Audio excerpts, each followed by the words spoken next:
दोस्तों, हमास द्वारा किए गए आतंकी हमले के जवाब में इजराइल ने गजा पर लगभग 2 हफ्तों से ज़्यादा बमबारी की है और उनके द्वारा की जाने वाली ये कार्रवाई अभी जारी है, जिसमें हज़ारों लोग मारे गए हैं और शहर की लगभग 30% इमारतें जमींदोज़ हो चुकी हैं, जिस वजह से वहाँ के लोग पलायन करने के लिए मजबूर हो गए हैं। पर उनकी समस्याएं कम होने का नाम नहीं ले रही हैं, क्योंकि अब इजराइल हवाई हमलों के बाद ज़मीनी कार्रवाई करने की योजना को अंजाम देने जा रहा है। गजा पर इजराइल द्वारा किए जाने वाली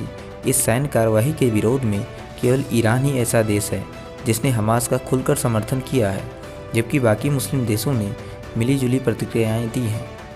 हाल ही में ईरान के विदेश मंत्री हुसैन अमीर अब्दुल्लाहियान ने चेतावनी देते हुए बयान जारी किया है, जिसमें उन्होंने कहा है कि मैं अमेरिका और इजराइल को चेतावनी देता हूं कि अगर गजा में इंसानियत के खिलाफ किए गए अपराध और नरसंहार को नहीं रोका गया तो कभी भी कुछ भी हो सकता है और क्षेत्र में हालात काबू से बाहर हो जाएंगे। इसके बेहद ख़राब और बुरे दूरगामी परिणाम होंगे,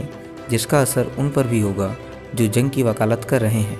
ईरानी विदेश मंत्री के बयान से पहले इजराइल ने सीरिया के दमिश्क और अलेप्पो हवाई अड्डे पर मिसाइल से हमला किया था, जिसके बाद इन दोनों हवाई अड्डों पर उड़ानें रद्द कर दी गई थीं,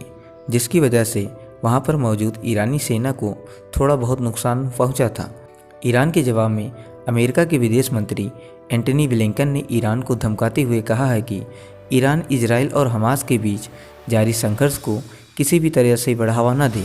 अब यहाँ समझने वाली बात यह है कि अकेले ईरान ही हमास की इतनी वकालत क्यों कर रहा है, तो उसके पीछे ईरान की वो महत्वाकांक्षा है जिसके पीछे वो मुस्लिम वर्ल्ड का सबसे बड़ा लीडर बनना चाह रहा है। यहाँ बाकी मुस्लिम देश जैसे कतर, तुर्की, सऊदी अरब के द्वारा मिलीजुली प्रतिक्रिया देने से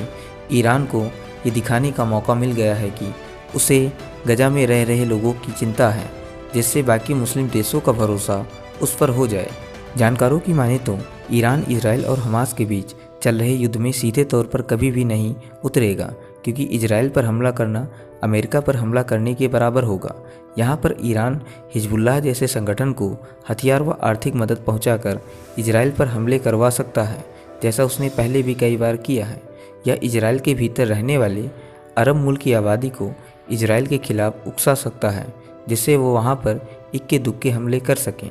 ईरान के खिलाफ ऐसे ठोस सबूत मिले हैं जिससे ये पता चलता है कि ईरान ने ही हमास को इतनी बड़ी मात्रा में हथियार दिए थे और उनके लड़ाकों को भी प्रशिक्षित किया था। इसके अलावा पिछले कुछ सालों में हमास और ईरान के बीच संबंध मजबूत हुए हैं।